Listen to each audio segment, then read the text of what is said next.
mechanism as is. We could maybe find some sort of instrument where a candidate could be identified with a neutral term, a letter, a number, so that each of us could look at the document and say, yes, I happen to be D, and these scores are accurate. These were my scores. So we have a mechanism for verifying the results that we put into this. All right. And that's pretty much it as far as the mechanism of this instrument go. The next, if you can go to the next slide, which, oh, sorry.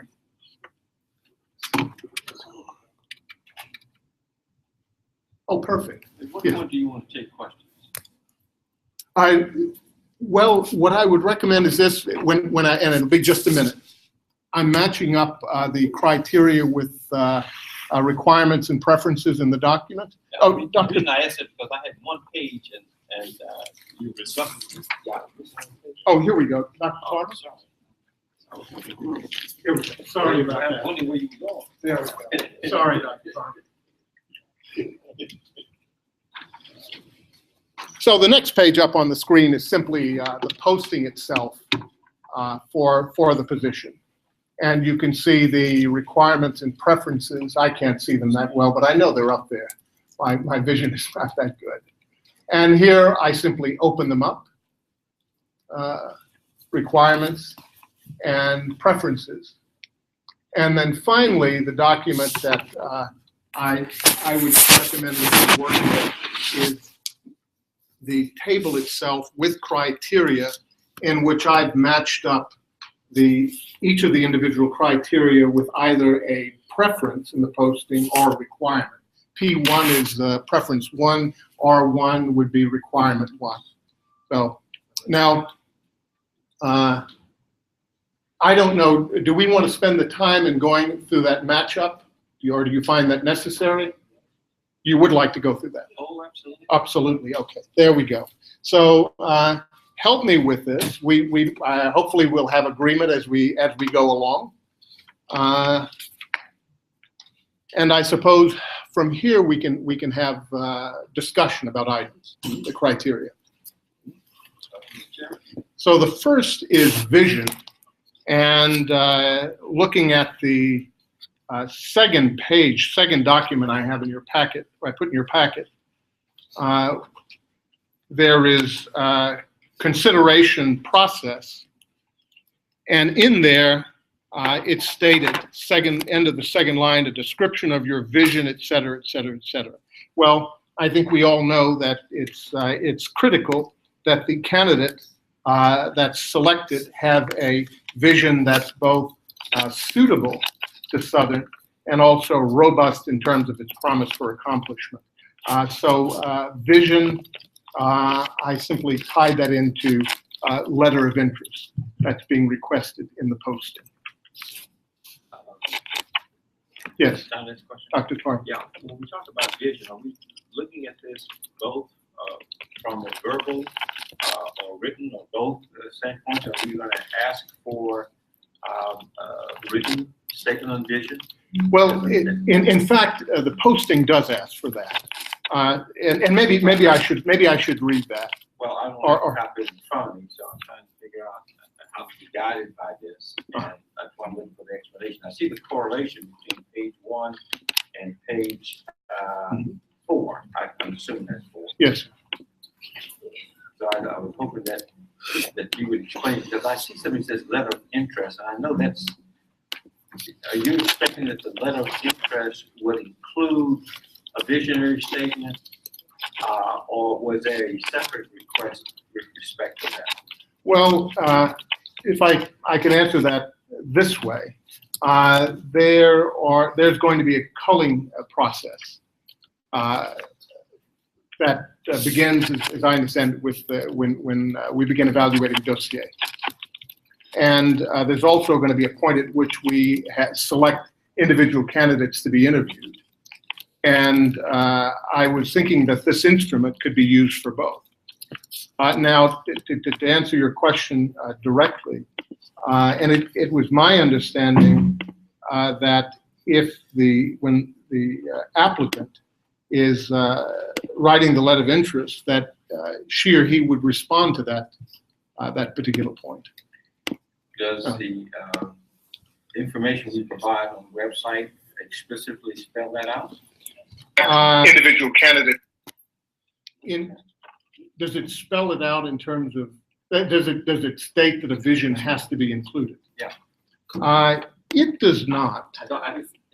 It's my understanding, or does it? It does. Okay. This is on the website. Okay. Yeah. I went to the website and I was trying to download some stuff and I couldn't print anything off. Oh, I see. And so I didn't. Well, I'm not going to try to write all this. I'm just going to cut it on the list. Let me tell you why I'm headed. Okay.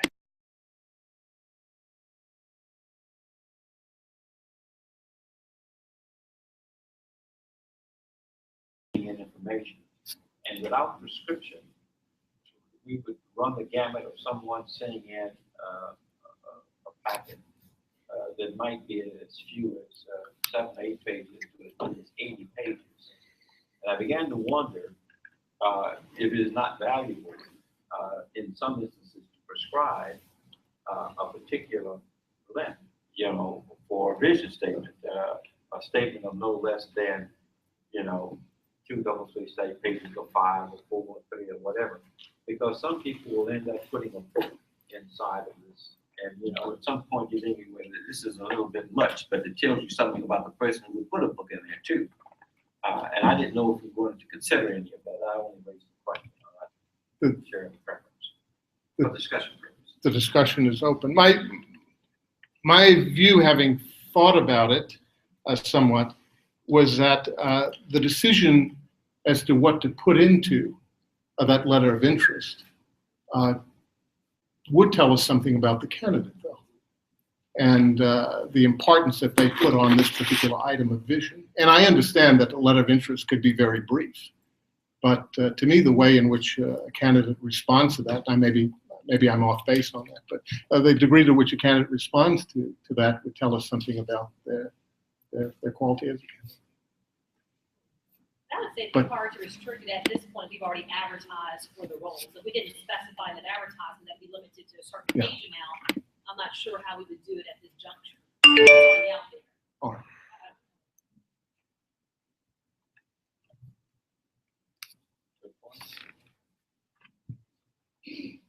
All right. But at any point, alterations, modifications, deletions, additions, or what have you. Yes. Yes. Spicy.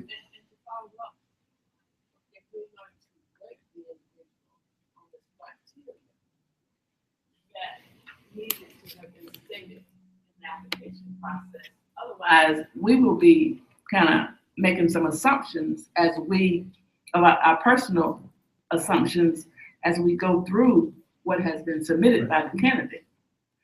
So in order to rate someone in this format, they need to be able to submit their information in a similar format, at least so that we can find it, so that we know what we're rating from. Otherwise, it's going to be we'd be inferring that, well, this is what I interpreted it to be, as far as business or teaching experience. I think we need some specifics. From a practical standpoint, a strong letter of interest, a standard format of a resume or CV, more accurately.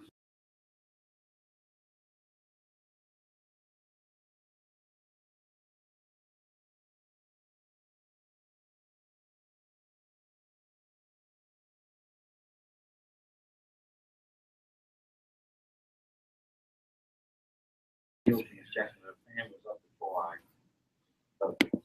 Thank you, appreciate it. I agree with her. I'm just hoping that since we're taking time to review and fine tune this document, that we can be a bit more detailed in what we're looking for in the vision. Because as it is with the rating scale, I find it hard to match up the rating scale with some of the items listed. So I'm asking, can you all hear me? Yeah, okay. So I'm just asking, maybe we need to tweak the rating scale a little bit, and or give some more detail as to what we're looking for in the vision itself, just so we all won't be without interpretation and you have scores varying across the board. Kevin, not that I speak for you, but I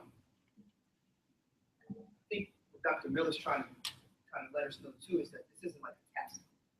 It's not like, okay, here's what we expect to see, here's what we expect to hear. From a business standpoint. So look, we want to hear what their vision, each individual vision is. So it's going to be different. It's going to be varied. But however, we need to see from a candidate, I think, if we disagree, is what they're saying kind of applicable to what we need. You said, That, well said, yes. And I would agree with that, but in that case, then vision shouldn't be something we rank them on. It should be more of a check, yes or no, that they include the vision, you know? We're not grading them per se, oh, that's the best vision they have, and so on and so forth. It's just, to me, it seems more like a check and balance. Did they include that as part of the requirement in their package? 1, yes, 2, no. I don't see any other way to rate that if we're gonna take it from how you just stated. what are your thoughts, Mr. White? Well, I think that's part of the hard task we have is that, and the diversity we have is bringing in our opinions based on our experience. So when I read a vision statement, that's subjective. Now, when you look at degrees, that's going to be very objective because it's clearly, do you have it or not? Subjective part becomes the school in which you went to. But do you have the presidential experience? Well, how many years and what was your record there? That becomes subjective. So I think initially the evaluation form is a way to begin to, as we would say in the country, cull things out. And then you still got to look at it deeper to make sure that we have the right person. Because the evaluation form, now just use 100 for an instance. If you get 100 applications in, the evaluation form should get you to the top 20 or to the top 30. From there, that's when hard work starts.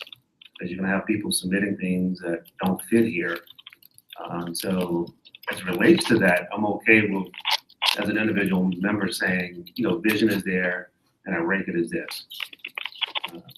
Because with the 15 members, I think you're gonna get a very balanced, the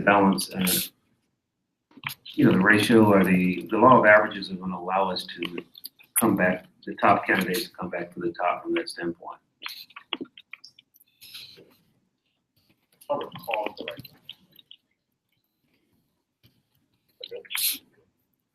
recall correctly, I understand from the prior committee that was established that even in that criteria, we asked for a letter of interest, and in that letter of interest, part of what the candidates provided was their vision. And I think that, in fact, I think historically that has been something that the university has requested. So I think that for this committee to evaluate a candidate, that's one of the things that you're going to want to know. What is your vision for the university? What's your vision for the system? And I agree with Mr. White that that does become subjective. Do you think that that's the right vision for this institution? And we're all separately going to articulate whether we think that that's a good vision or a bad vision by our rating. To Dr. Tarver's point, I do agree that at some point you might want to put a cap on that, or maybe you don't, and that if someone wants to write a book, that might tell you a lot about that particular candidate. But I think that we've already gotten some applications that provide that information, and it is probably one of the criteria that we are going to look at very heavily in terms of their ability to articulate both in writing and verbally their vision for this institution.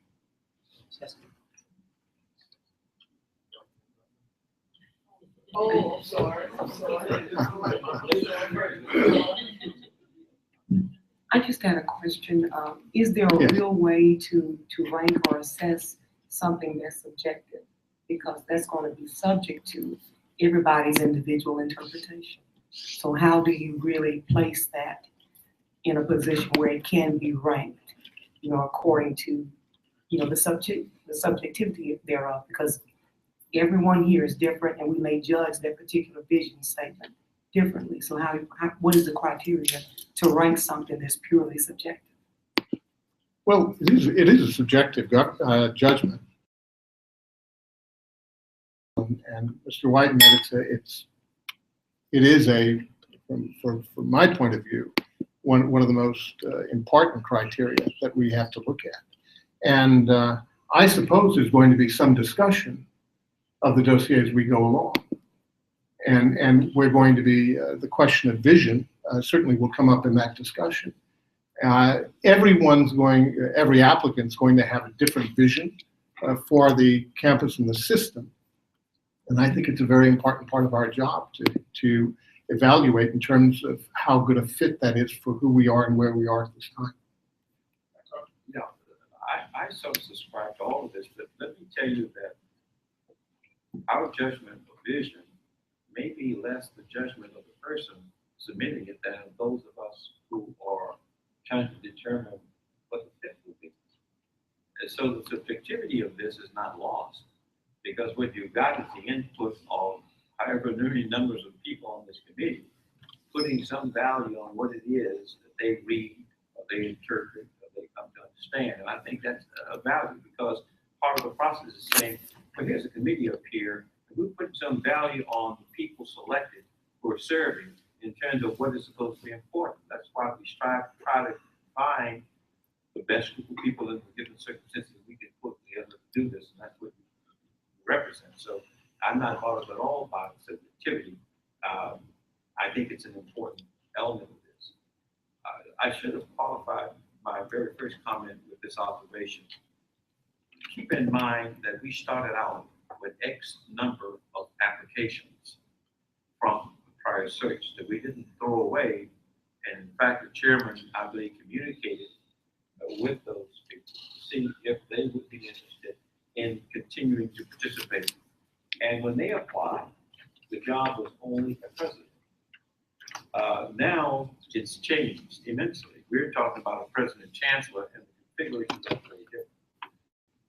So I didn't know whether or not those people who already submitted something should not have also had the opportunity to now revisit if this criteria has changed, if the outlook has changed. That also should be a part of the opportunity for them to consider a resubmission or whatever, but they would be severely limited if we only took the vision statement that they're going to send from that very first experience and try to make it apply to this.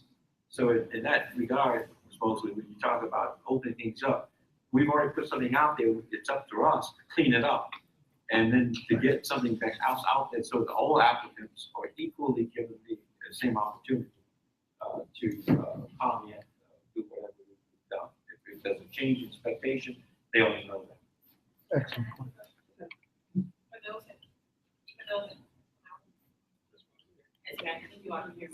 For those that find themselves in that position and we ask them, they want to continue, did we not tell them that they need to resubmit, or we just said, okay, we'll just continue to keep your application, in the pool? They weren't told to resubmit? Okay. We contacted them all. Mm-hmm. All of them wanted to be considered for this new position. Once we have this meeting and we kind of decide what we're going to use as an evaluation tool as a part of a larger picture, then if the need is, which it looks like it's going to be, we'll recontact them and say, Yeah, we should contact them regardless. well, but they've been contacted, but we'll recontact them and say that you may want to strongly consider revising your statement, since when you applied, it was one position. Now it's a different position, with some expanded responsibilities, obviously. The reality is, probably the majority of those letters probably hit on kind of the tools of both positions, because most of them are fairly general as far as vision. Vision of a president chancellor should be fairly similar in scope. And, I want to belabor this one topic, just so I can put a period behind this as well. When it comes back to the statements we're making about the vision, I think the thing that bothers me most is just the wording of the rating scale. I don't think the numbers correlate and give a good option for us to choose specific to vision, maybe a few others there. Little relevant experience, I'd tweak that. Maybe little relevance to the, overall. Or number 3 has moderate skill and experience. Like that, the rating wouldn't really apply. You see what I'm saying? That's why I said in the beginning, I think we may need to tweak the listing of the rating scale to where it fits all of the criteria. That's why I said I was having a hard time rating it based on the rating scale. We could, and I did look at one point at having the rating scale described in much more general terms, strong to weak. And if that would be a better fit, then we could go to that as well. Sure, we can say that. Sure. What if you guys work offline and kind of hone that in? Great. Okay. If I'm asking that everyone take the last sheet in your packet, and what we're going to do from this point on in looking at these criteria, we're going to look at the requirements and preferences and match them up with each of these categories. And so if you look at Roman numeral 2, academic preparation, degrees, etc., it seems to me as though that matches up with preference 1. And is everyone able to read the screen? Yeah, okay. Preference 1, which is an earned degree or its equivalent from an accredited institution of higher education. That's pretty straightforward, I think. But again, as we go along, any modifications that the committee feels would strengthen this document. Is that straightforward enough for criterion 2? All right. The following criterion is teaching experience, and there we're asking for accomplishments. And I have to say this is preference 5, which says knowledge of current issues in higher education, especially technological development, community education, development and implementation of academic programs, accreditation standards, etc. And I'm looking at teaching experience as a broad umbrella that covers the specifics that are noted in preference 5 in the position posting. Now, I'll just say this as well. It's my feeling that since we're looking at a president chancellor and not simply president, that teaching experience or related experience, I guess if you wanted to extend it, is critical to that half of the job description which pertains to chancellorship. And so, yeah. I would maybe broaden that. I understand the reasoning behind teaching experience, but if we're relating this to preference number 5, it does not articulate teaching experience in that preference. All right. So, I mean, I like the idea of related experience. Maybe we broaden it to that kind of category, but I wouldn't limit ourselves to just teaching experience based on that preference. All right. Do you have a suggestion for how that might be modified? I'll think through the wording and maybe follow up. And then follow up? Okay. Any other comments on or suggestions for item 3? Administrative experience, preference 2, and that is senior level administrative experience, preferably in higher education. That was advertised, and required 2, ability to oversee and provide administrative oversight for a diverse core of campuses and employees. Is there anything in that fourth criterion that needs to be looked at? Yes, Dr. Tarver. I certainly think that the consideration of experience and cancer is important, but quite frankly, very few people would have ever had that experience. If we build ourselves as one of a kind systems among HBCUs in America, then you're not likely to find some other systems. I don't know if that would mean that if somebody didn't have that experience, that they will mark on that, because that doesn't mean that they will not have qualifications. And I'm really concerned about restricting that in that statement, the experience of managing campus. Is it the criterion itself, or is it what's stated in the posting? But I agree with you that the administrative experience could be in different venues from those in higher education. But I'm trying to go by what was in the position posting. We refine and redefine this as we go along. As long as I think that people are suitably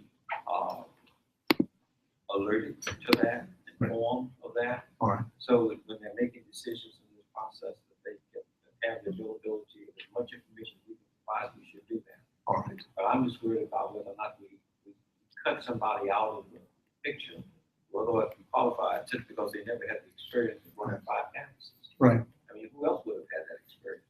Yeah. So, something. Just to keep perspective, even though we haven't really determined how we're gonna use this tool. Right. It's not the only determinant we would choose. I mean, No, it's but we a don't talk part, about it. right, it's a part of the process. I mean, for example, just suppose we get a letter of interest from Colin Powell. Or Jack Welch. Or Dr. Carter would say. Or Warren- Dr. Tarr. or Warren Buffett. Well, he may not score well in some of these things, but That's I mean, clearly that's where the committee has to do its job. Yeah. And kind of look outside of, and not necessarily confine itself just to this, in a purely objective fashion. So, I mean, but this is just gonna be a component of the process. So, yeah, there is that little one. Yes, Mr. White. Representative. The question I ask is, relates to experience, do we want to, and as a rating system, first level rating system, keeping in line with Dr. Sam said, do we want to give higher rating to a person who has had presidential experience? Which takes that subjectivity out of it versus someone that comes in and say, they've only been a vice chancellor, just in that area.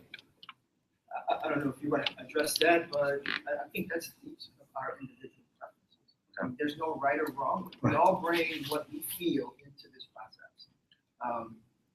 Dr. Miller may think the number one criteria is someone to be a foreign language professor. Okay, so they may get 5. Reading my mind. Right, exactly. Whereas I may say that's the last kind of thing. I want to say, this person's going to medical school. That's a 5 for me. So, I mean, we all are going to have our individual preferences. And again, I'm hearing this for the first time too. I'm kind of wrapping my mind around it as you're presenting, and I think we all should be doing the same. So no, I mean, there's no rules yet for us as far as how to do that. I think we're all going to bring what we think Southern needs into our individual manner that we approach this scoring.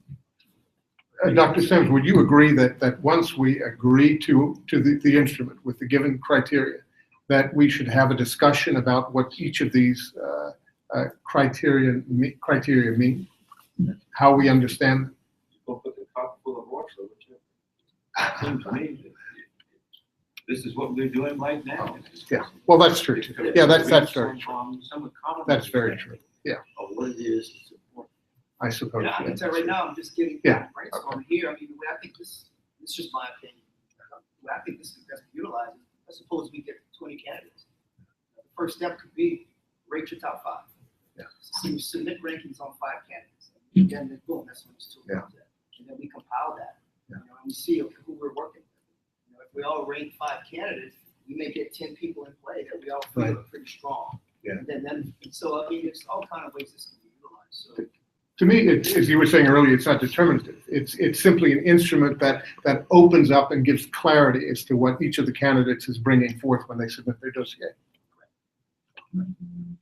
But I certainly wouldn't be the one to say, well, this candidate is a terrific candidate, but doesn't score well in categories 5 and 7, so she's out.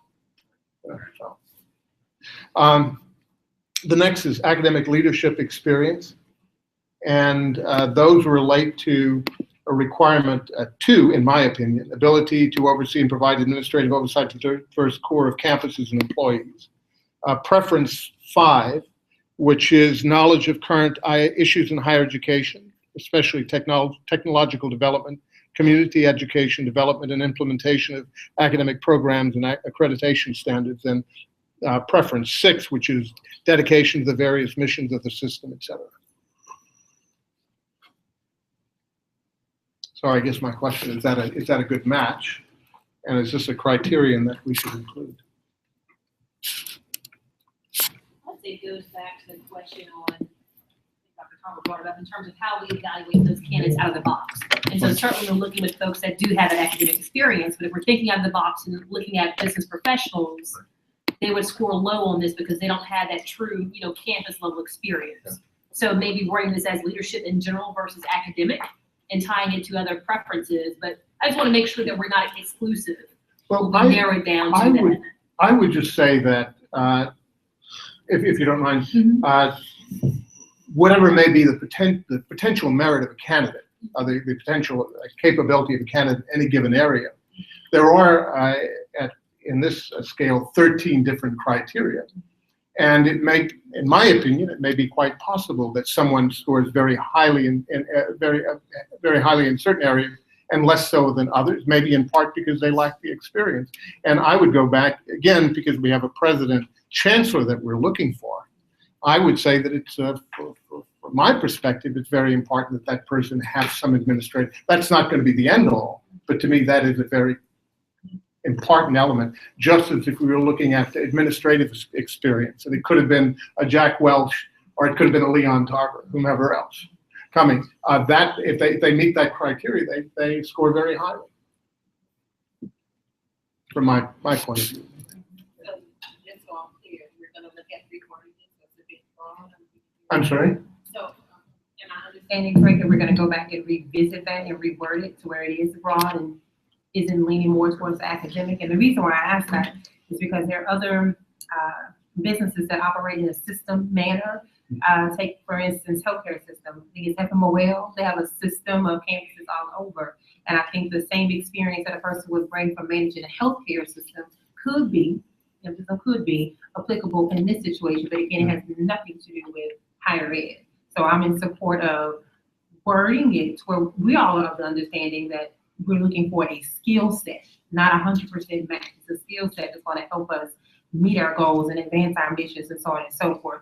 So I'm in support of broadening the description. So if someone off the street saw this criteria, they say, oh, that's not fair. You gave this person, a check, and they shouldn't, based on the letter of your words here. So I support making it a bit more broad. Well, I would just say if I were applying for a job, and let's say there's experience in a certain software would be a real bonus to that particular company, and depending on whatever it is that they're looking for, that would be a plus in my application, my dossier. And since we are an institution of higher education, remember there are 13 criteria. I think certainly, in my opinion, certainly one or two of those should reference higher education directly. But that's my opinion. It's not as though that's going to be the end all in judging the candidate. We're not saying that they would not qualify unless they had this particular experience.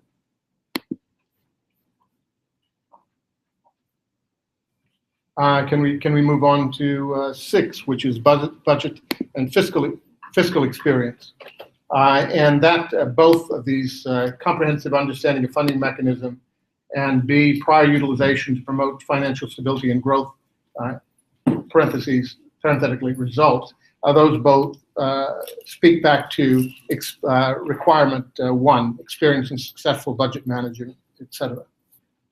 And that, I would assume, Dr. Sam, that since that's at the top of the list of requirements, that's because it's a very important requirement. That would be the correct assumption. Sorry? That would be correct.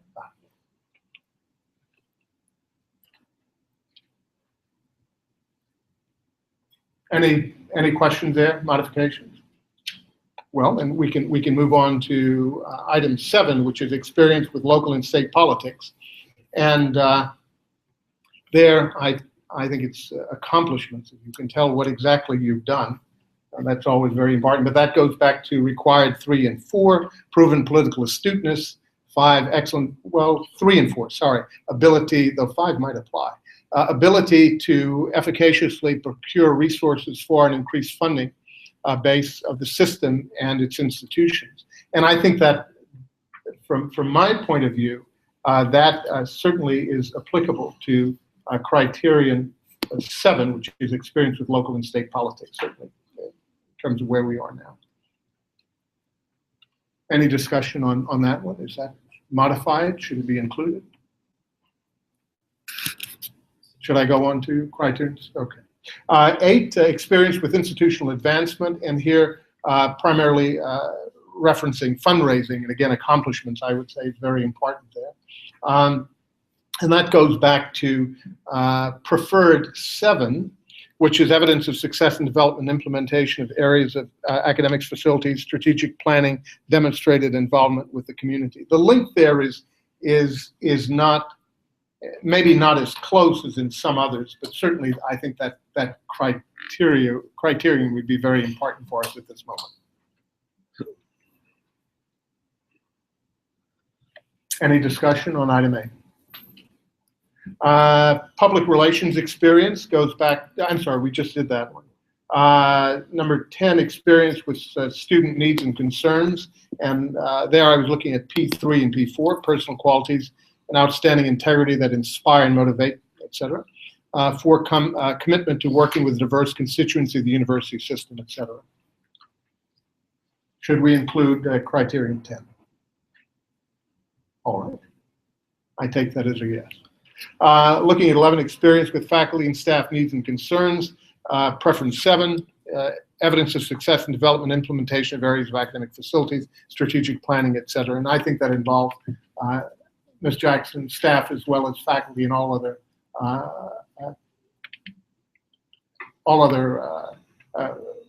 groups within the university community. Could we also add P3 to that section? I'm sorry? Could we also add P3 to that section? P3, which is personnel costs, absolutely, yeah. Everyone agree that we can add P3? Now this is for our purposes, just sort of as a checklist to make sure that what I was attempting to do is make sure that the criteria square with the posting. Yeah. So 12, experience with community service relations, etc. Required 5, excellent verbal and written communication skills. And finally, experience with institutional. Oh wait, we've already done that.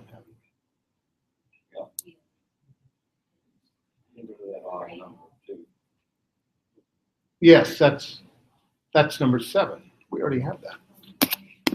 Oddly enough, oh my goodness. The numbers aren't the same. Well, I did that one just before going to bed. Dr. Miller. Yes. Hey, I think the numbers are slightly off. If you look at the sheet that's the legal side sheet, the numbers are correct. When you started moving some things around in your drafting process, I think that's how it got a little bit off. Oh, I see. Okay. And what did I? So 6 is budgeting fiscal, 7 is experience with local and state politics, 8 is experience with institutional advancement, 9 is public relations experience, Right. 10 is experience with student Yes. concerns, 11 is experience with faculty and staff needs and Yes. concerns, 12 then is experience with community service relations, and then 13 becomes other criteria. Other criteria. Okay. So that helps. I know you were moving. Thank you. Thank you, Ms. Merritt. Very good. And so that really wouldn't directly, I suppose, relate anything within the job posting, the position posting. That one thing, going back Yes. to criteria, Anyway. experience with local and state politics, considering maybe changing the language to read experience with local, state, and federal governments and agencies. So I would take politics out. That's fine. And that's I like federal, that. given that Pell Grants is an issue for our university, there are other kind of federal funding and Thank- policy issues. Thank you for that suggestion. So local and state agencies, Federal governments and agencies. governance and agency.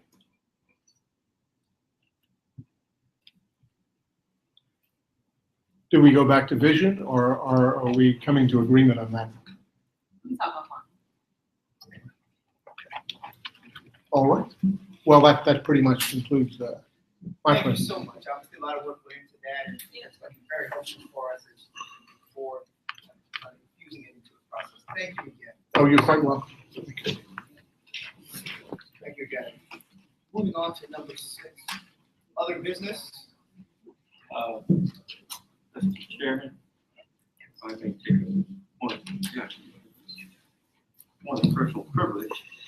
There's one among us who has made a very significant contribution to human understanding and insight. And he's a graduate of Southern University, and a member of this committee, Mr. Howard White, and he is the published this book. It's called Southern Greats. And I would like to ask, Mr. Chairman, if you mind, Mr. White, to tell us about his book. I think he's got some copies he wants to share with us. I'd like to share a copy with all the committee members. Just real briefly, the book was born out of an idea, actually a trip to Orlando, Florida, ironically, looking at precedents to get back from vacation. But it was at the house of Mr. Irvin Matthews, who was a Southern grad from originally born in New Iberia, grew up in Lake Charles, highly successful business person. But when I left his house, my experience with him was his love for Southern, his love for helping the underserved. And as I continuously, as an owner of Top Choice, I meet a lot of our graduates who have that heart. And I said, we need to know more about that. And that's when I started seeking out to interview these, as I define, highly accomplished grads that I named Southern Greats. But I just wanted to share this with you.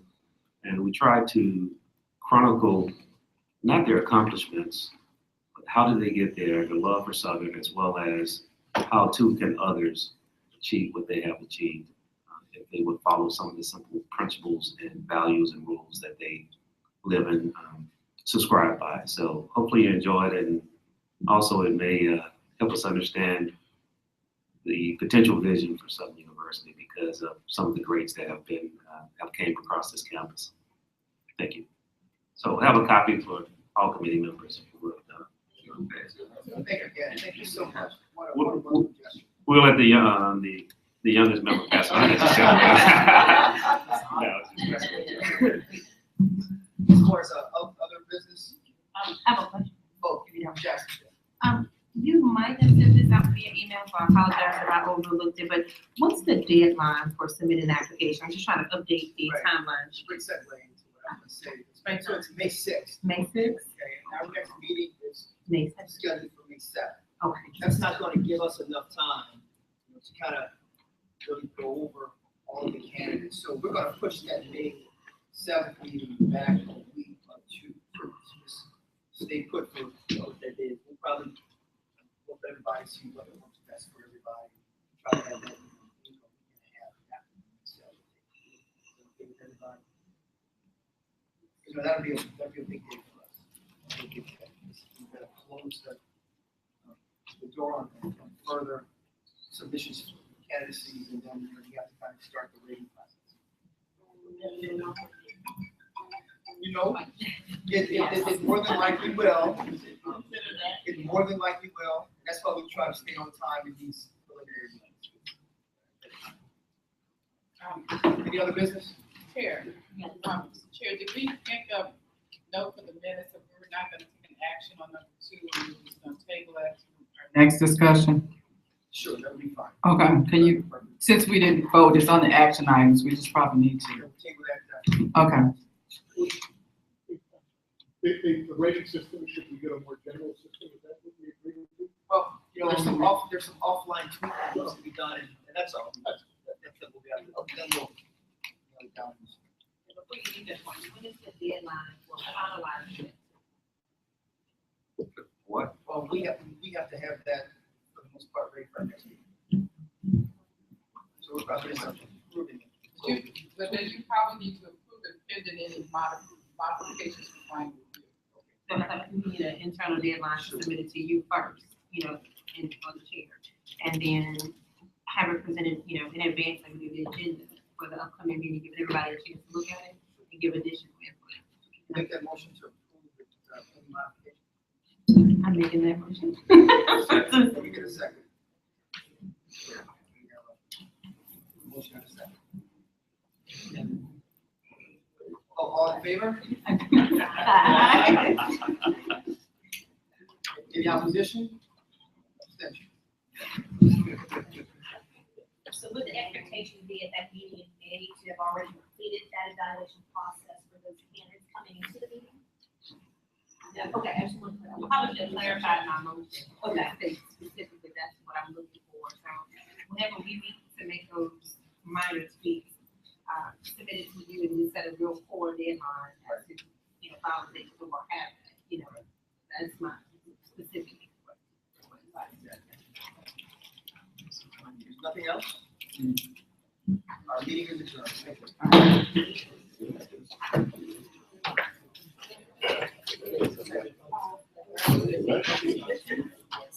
Thank you.